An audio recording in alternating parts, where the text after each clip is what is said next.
Bismillahirrahmanirrahim. Assalamualaikum warahmatullahi wabarakatuh. Perkenalkan, saya Rosa Zulfikar dari Polbangtan, Yogyakarta, Magelang, jurusan Peternakan, Program Studi Penyuluhan Peternakan dan Kesejahteraan Hewan. Kali ini saya izin untuk menyampaikan video pembelajaran mata kuliah yang saya ampu, yaitu adalah media penyuluhan, di mana terkait keahlian yang saya miliki dalam keilmuan komunikasi adalah media penyuluhan pertanian dan peternakan. Di mata kuliah ini, saya adalah pengampu sekaligus koordinator mata kuliah. Di program studi penyuluhan peternakan dan kesejahteraan hewan, saya juga mengampu mata kuliah lain yang berhubungan, diantaranya adalah komunikasi penyuluhan, metode dan teknik penyuluhan, dasar-dasar penyuluhan, sosiologi pedesaan, dan pendidikan orang dewasa. Terkait mata kuliah media penyuluhan berdasarkan rencana pembelajaran semester atau RPS, izinkan saya untuk menyampaikan terkait apa yang menjadi capaian pembelajaran mata kuliah. Lalu kemudian saya akan menjelaskan deskripsi mata kuliah, bahan kajian, dan juga referensi yang digunakan serta kriteria penilaian yang akan diberikan kepada mahasiswa. Untuk capaian pembelajaran, yang pertama adalah sikap. Mahasiswa diharapkan patuh terhadap undang-undang tentang penyuluhan, unsur-unsur penyuluhan, jenis penyuluhan, fungsi dan ruang lingkup penyuluhan. Yang kedua, menghormati keputusan pemerintah terhadap perubahan undang-undang di bidang pertanian dan menerapkan sehingga dapat memberikan inovasi dan ragam inovasinya. Yang ketiga, patuh terhadap perubahan dan strategi pembangunan pertanian dan peternakan yang diturunkan oleh Kementerian Pertanian. Capaian pembelajaran dari segi pengetahuan, yang pertama adalah memahami pengertian dasar media penyuluhan, unsur-unsur media untuk penyuluhan, jenis model media penyuluhan, fungsi dan ruang lingkupnya. Yang kedua, mampu memahami fungsi dan peranan media penyuluhan pertanian. Yang ketiga, memahami jenis-jenis dan penggolongan media penyuluhan pertanian. Yang keempat, memahami karakteristik media penyuluhan pertanian. Capaian pembelajaran dari segi keterampilan umum. Pertama, memiliki keterampilan dalam membuat media cetak di bidang pertanian dan peternakan.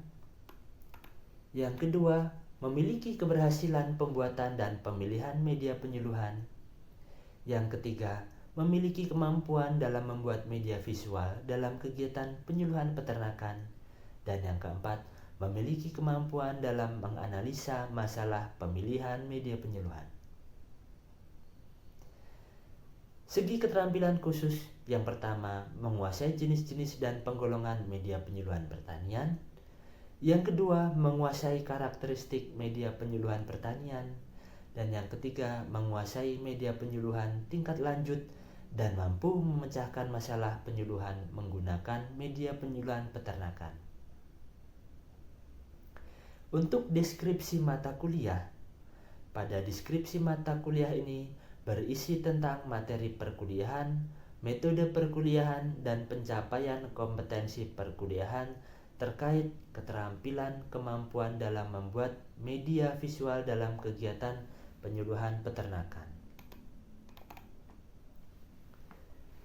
Untuk bahan kajian atau materi pembelajaran, pertama, asistensi dan pengertian media penyuluhan pertanian. Yang kedua, fungsi dan peranan media penyuluhan pertanian. Yang ketiga, jenis-jenis penggolongan media penyuluhan pertanian. Yang keempat, karakteristik media penyuluhan pertanian. Yang kelima, pemilihan media cetak. Yang keenam, pembuatan media cetak. Yang ketujuh, poster dan folder. Kedelapan, leaflet dan brosur.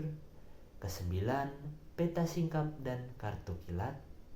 Kesepuluh, foto, grafik, dan diagram. Kesebelas, bagan, peta, dan sketsa. Dan yang ke-12 adalah problem review. Berikut kami sajikan untuk peta pembelajaran.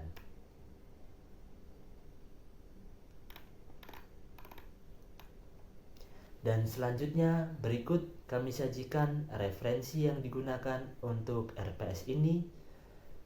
Ada dari Brown, Gunadi, Hamzah, Iswara Hadi, Totok Mardikanto, Mardi Karito, Olivera, Sadiman, Sujana, Sularko, Van der Volk, dan Widodo. Beberapa buku materi yang kita gunakan sebagai referensi adalah buku dari Penyuluhan Pembangunan Pertanian, Media Pendidikan, Audiovisual, Produksi Film dan Video, dan Diklat Media Penyuluhan, termasuk juga unsur-unsur undang-undang yang ada di Kementerian Pertanian. Berikut adalah penjelasan RPS. Selanjutnya, mari kita saksikan video pembelajaran tentang media penyuluhan. Selamat menyaksikan.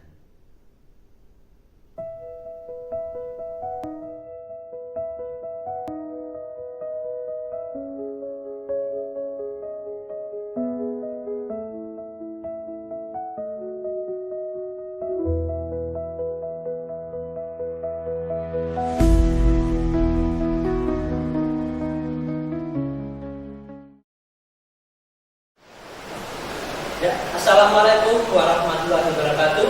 Waalaikumsalam warahmatullahi wabarakatuh. Adik-adik mahasiswa, gimana kabarnya?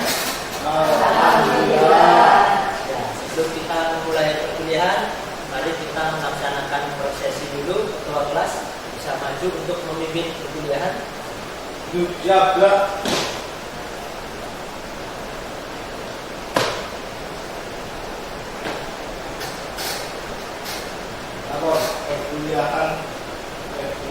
Perkuliahan siap mulai. Lanjutkan.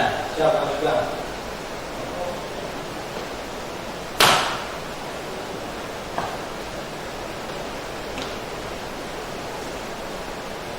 Ya, adik-adik gimana kabarnya? Alhamdulillah. Alhamdulillah ya, semoga sehat semua. Alhamdulillah, alhamdulillahirabbil alamin wassalatu wassalamu ala asyrofil anbiya'i wal mursalin wa ala alihi wa sahbihi ajmain. Pertama-tama marilah kita panjatkan puja dan puji syukur kehadirat Allah Subhanahu wa taala yang mana telah melimpahkan rahmat dan hidayahnya sehingga kita masih bisa berkumpul di kegiatan perkuliahan media penyuluhan yang insya Allah kita akan laksanakan sebanyak 3 SKS dan diikuti oleh seluruh mahasiswa semester 4 Prodi Penyuluhan Peternakan dan Kesejahteraan Hewan. Baik, sebelum kita memulai perkuliahan di siang hari ini, marilah kita berdoa biar perkuliahan bisa terlaksana dengan baik dan lancar. Berdoa menurut agama dan keyakinan masing-masing. Berdoa dimulai. Ya, cukup? Ya, baik adik-adik, masih ingat ya materi yang pernah saya sampaikan di pertemuan pertama dan yang kedua kemarin? Kemarin kita sudah belajar tentang pengertian dari media penyuluhan, unsur-unsur apa saja yang ada di media penyuluhan, dan bagaimana cara kita menerapkan media penyuluhan pada saat kita melakukan penyuluhan pertanian dan peternakan. Di hari kedua kita juga melihat jenis media penyuluhan apa saja yang tepat yang digunakan untuk penyuluhan, dan hari ini kita akan belajar tentang penerapan terkait media penyuluhan yang ada di BPPS DMP yang diterapkan oleh seluruh perbankan PEPI yang ada di Indonesia. Siap menerima pembelajaran hari ini? Baik. Dari sini adik-adik ada yang tahu nggak apa sih pengertian media penyuluhan? Ada yang masih ingat? Silakan angkat tangan. Ya, masih Pak, silakan. Dijawab. Ya. Media penyuluhan merupakan suatu media berupa cetak atau media PowerPoint dan lain sebagainya yang digunakan untuk membantu proses berjalannya penyuluhan pertanian. Oke, betul sekali. Kasih aplaus buat teman kita. Luar biasa ya. Berarti kita masih ingat ya materi yang pernah kita sampaikan di pertemuan pertama dan kedua, itu menunjukkan bahwa adik-adik semua belajar dengan baik dan tekun. Jangan lupa kita punya sistem media pembelajaran yaitu SIATO, Sistem Informasi Akademik Terpadu Online. Adik-adik bisa mengakses di www.siato.ac.id. Di sana sudah lengkap ya media pembelajarannya, materi, modul, diktat, semuanya sudah ada. Di situ juga ada RPS, SAP dan HP. Adik-adik sistem yang sudah kita upload di sana dengan cara di-download. Kalau misalkan ada pertanyaan, nanti bisa ngechat di sistem Shadow, nanti insya Allah saya akan membalas secepat mungkin. Baik, hari ini seperti biasa kita akan belajar tentang dasar-dasar media penyuluhan, dan di sini ada beberapa faktor yang harus kita pelajari. Dari hasil pembelajaran pertama, saya akan menjelaskan tentang jenis-jenis penyuluhan media penyuluhan pertanian dan peternakan, kemudian syarat-syarat menggunakan media yang baik, kemudian tujuan kita mempelajari media penyuluhan adalah mampu memahami mulai dari pengertian, unsur, dan bagaimana cara memilih media penyuluhan yang baik yang akan kita terapkan pada saat kita melaksanakan penyuluhan pertanian dan peternakan. Siapa yang nanti ingin menjadi penyuluh pertanian dan peternakan, angkat tangan? Oke, luar biasa. Selain menjadi penyuluh, adik-adik semua bisa juga menjadi seorang pengusaha. Dengan kuliah di Polbangtan, selain Anda dibekali dengan ilmu pendidikan pertanian dan peternakan, kita juga akan memberikan ilmu pendidikan karakter. Selain itu, kalau adik-adik nanti lulus, nanti ada dana PWMP yang bisa adik-adik ambil. PWMP itu adalah penumbuhan wirausaha muda milenial pertanian. Bagi Anda yang memiliki jiwa wirausaha, silahkan ambil dana PWMP. Nanti Bapak Ibu dosen akan mensupport agar nanti mahasiswa setelah lulus bisa menjadi seorang pengusaha yang sukses. Baik, sebelum kita lanjut ke materi berikutnya, di sini saya akan memberikan pengertian dasar dulu.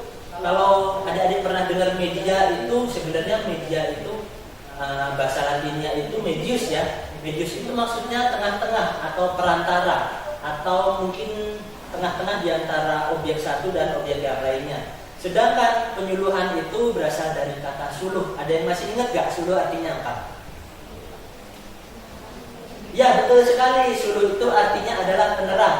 Jadi apabila kita ingin melakukan penyuluhan, berarti maksudnya adalah kita memberikan penerangan kepada Bapak Ibu petani atau peternak. Kalau di Amerika itu dinamakan Agriculture Advisory Services atau layanan penasihat pertanian, atau bisa kita kenal dengan Agriculture Extension, yaitu perluasan pertanian. Artinya sama ya adik-adik semua ya. Artinya adalah penyuluhan pertanian atau bisa juga penyuluhan peternakan. Dan media penyuluhan itu kalau kita kemas secara pengertian menurut BPPSDMP, yaitu adalah sebuah objek atau benda yang dikemas sedemikian rupa, kemudian untuk memudahkan menyampaikan media kepada khalayak umum atau sasaran. Ya, berikut adalah contoh beberapa penerapan media penyuluhan yang digunakan di dalam pertanian dan peternakan. Di sini ada beberapa negara yang sudah menerapkan, ada Amerika, ada New Zealand, ada Australia. Nah, mereka itu memiliki penyuluh yang unggul. Semakin penyuluhnya itu unggul, semakin penyuluhnya itu terdepan, semakin penyuluhnya menguasai tentang media, tentang teknologi informasi, tentang IoT atau tentang AI, maka pertanian di negara tersebut akan bisa menjadi negara yang unggul dalam bidang pertanian dan peternakan. Dan di sini ada beberapa penerapan dan simulasi menggunakan sistem atau software, dan ada beberapa pertemuan yang juga menggunakan penerapan Zoom meeting. Ya, seperti yang sudah pernah saya jelaskan di pertemuan pertama dan kedua, ada 4 jenis penggolongan media penyuluhan baik itu pertanian maupun peternakan. Yang pertama ada media apa saja? Media penyuluhan tercetak, betul. Yang kedua ada media penyuluhan audio. Yang ketiga ada media penyuluhan audiovisual. Dan yang keempat adalah media mock-up dan spesimen. Luar biasa, adik-adik masih ingat semua ya. Baik, media penyuluhan tercetak kita punya banyak ya. Ada foto, kemudian ada gambar, poster, billboard, folder, dan sebagainya. Selain itu juga ada koran, peta, kartu kilat atau flip chart, peta singkat bagan, ada sketsa, reklame, buklet, dan masih banyak ya. Intinya media yang semua serba dicetak menggunakan kertas dan disebarkan menggunakan fisik itu adalah media tercetak. Dan yang media kedua adalah media penyuluhan audio.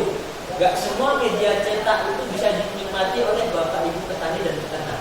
Ternyata di daerah yang terpencil sana, mohon maaf mungkin yang ada di Kalimantan pedalaman, yang ada di daerah pegunungan, terkadang untuk mendapatkan media cetak sulit, betul ya. Untuk melihat media audiovisual, melihat TV, terkadang mungkin sinyalnya sulit. Untuk mendapatkan sinyal internet mungkin juga sinyalnya sulit. Biasanya dalam pedalaman itu bisa dijangkau oleh media audio, contohnya adalah siaran radio dan siaran pedesaan. Ya, jadi bagi yang bapak ibu petani rumahnya di pedalaman, di atas gunung atau di dalam daerah yang jauh dari perkotaan, mereka bisa memanfaatkan media penyuluhan audio, ada siaran pedesaan dan siaran radio. Ya, untuk medianya ada media kaset, dulu juga pernah ada yang namanya gramafon, ada tape recorder, dan ada juga aplikator radio atau tape ya kalau dilihat. Untuk yang selanjutnya tadi sudah disampaikan oleh adik-adik semua, ternyata ada media penyuluhan visual atau audiovisual ya. Kalau ini sudah banyak ya kita terapkan sehari-hari. Ada media televisi, ada media komputer, ada video, dan juga ada slide atau PowerPoint tetapi yang menggunakan suara atau video. Di sini saya beberapa menerapkan pada saat kita melakukan penyuluhan, ternyata bisa kita terapkan di TV gitu ya, atau kita di sini ada beberapa media atau benda objek. Ini adalah properti yang kita gunakan untuk syuting cangkir tani. Jadi kalau cangkir tani dulu kita membuat sebuah acara pertanian atau peternakan yang mengedukasi masyarakat petani dan peternak, yang materinya adalah membahas tentang tips-tips bagaimana bertani dengan baik, bagaimana beternak dengan baik. Tentunya tujuannya adalah meningkatkan kesejahteraan petani dan peternak. Ya, dan yang keempat adalah media penyuluhan berupa objek fisik, spesimen atau mock-up. Jadi kalau adik-adik ingin tahu mock-up itu seperti apa, di sebelah kanan saya atau sebelah kiri adik-adik di sini ada mock-up kandang. Yang dinamakan mock-up itu adalah miniatur dari sebuah kandang. Di sini ada contoh kandang kambing, di sini ada kandang sapi, dan di sini ada kandang ayam, di sini juga ada kandang domba. Nah, miniatur-miniatur ini kita gunakan sebagai objek pada saat kita penyuluhan agar petani dan peternak lebih mudah mengetahui tentang jenis kandang apa saja yang kita maksud dan mengerti apa yang kita sampaikan. Oke, dan yang selanjutnya adalah menggunakan media sosial. Jadi kalau kita tadi belajar media cetak, audio, audiovisual, dan yang terakhir mock-up dan spesimen, kita juga mempelajari tentang media sosial. Kira-kira yang pakai media sosial itu siapa ya objeknya? Ada yang tahu? Ya, betul sekali, anak remaja atau mungkin anak-anak muda yang adaptif terhadap media ya. Tentunya untuk bapak ibu atau kakek nenek kita sudah tidak mengenal lagi yang namanya media.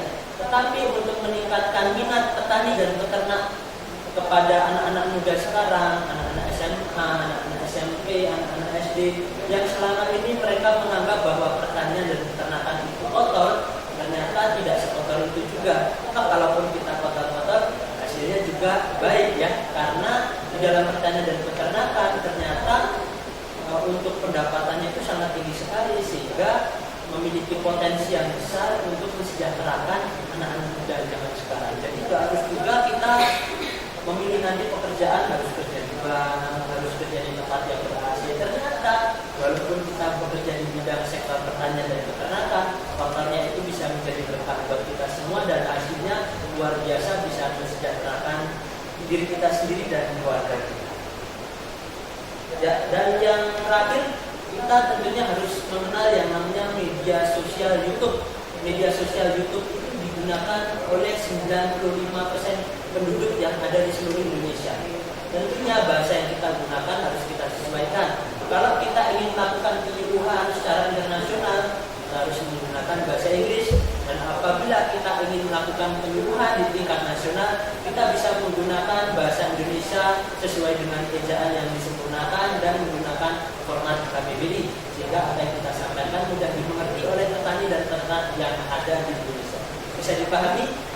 Ya, mungkin sepertinya perkuliahan saya cukup. Ada yang ingin ditanyakan, silakan. Mungkin sekitar 2 orang saja. Ya, silakan.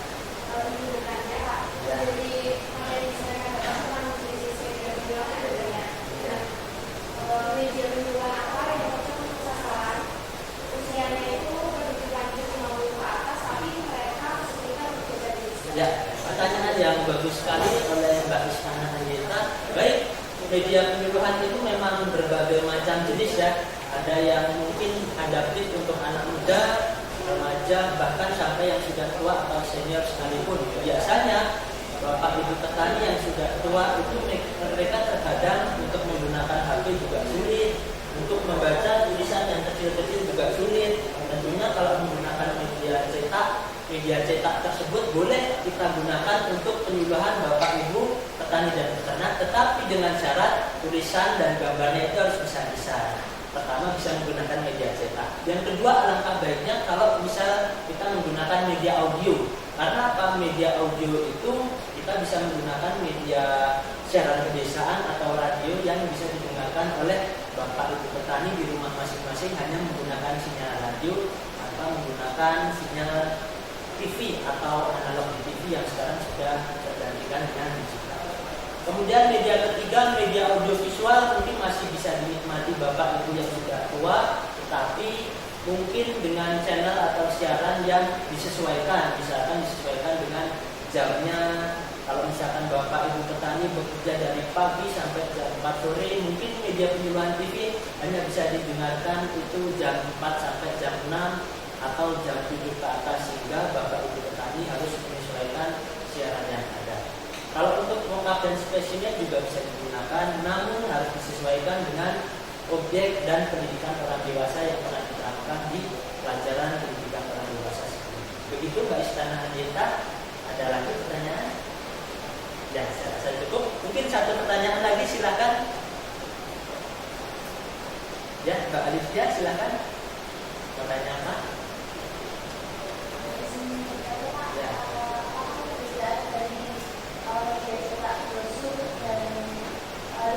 Ya, baik. Kalau untuk media cetak brosur itu adalah sebuah media yang digunakan untuk advertising. Biasanya brosur itu digunakan untuk menjelaskan sebuah produk.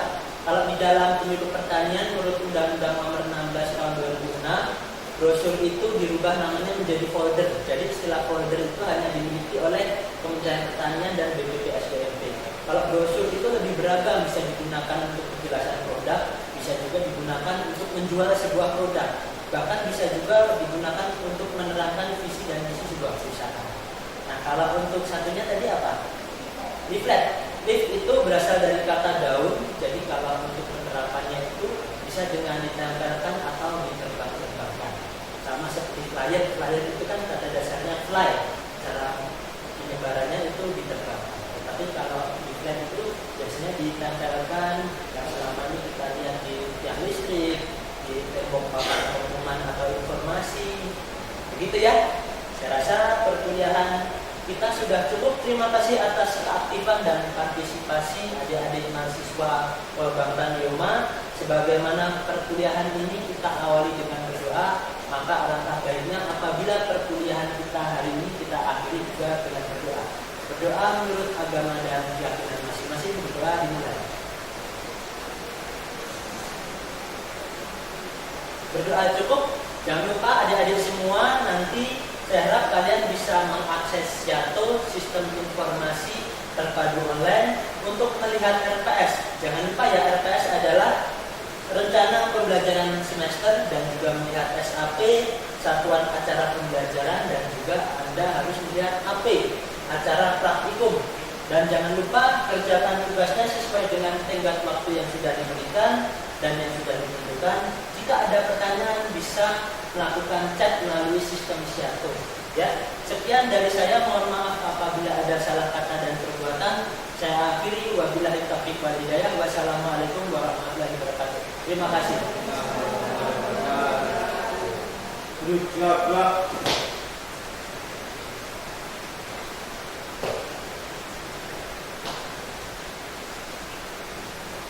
Lapor, perkuliahan telah selesai.